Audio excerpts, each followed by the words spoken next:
আমি মাছের ঝোল নিয়ে আসি। পেঁচি দেবো না গাদা? না না, পেটির মাছ আমি খাই না, কেমন তেতো লাগে। আমার চাই গাদা, বেশ বড় বড় প্রজাপতি সাইজের। আচ্ছা, আনছি আমি। বাবা, নোলা তো কম না, একেবারে সেরা মাছটাই চাই। বোঝো তাহলে কেমন মতলবী ধুরন্ধর লোক। না, আমার তো বড় চিন্তাই হচ্ছে, কোথায় কি দাও মারে কে জানে। দেবো আরো একটা মাছ? তা দাও। আচ্ছা ভাই, এখানে ধান ক্ষেতের পাশে কি সাপ আছে? সে আর থাকবে না, বিস্তর আছে।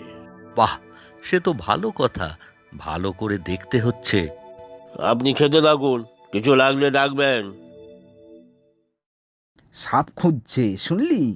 নিশ্চয়ই জাদুটোনা জানে, সাপ দিয়ে কাউকে হত্যা করতে চায় না তো? কি সর্বনাশ!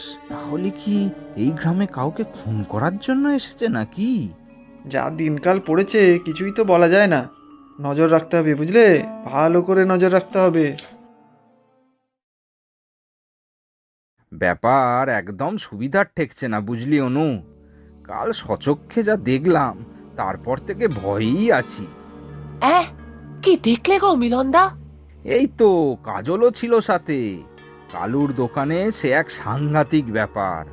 কালুদার দোকানে কি হয়েছিল গো? কই গ্রামের কারো মুখে কিছু তো শুনলাম না। সারাদিন তো কম লোকে চা খায় না এখানে। কাল ওই বলাই কালুর দোকানে বসে হাউমাউ করে ভাত খাচ্ছিল।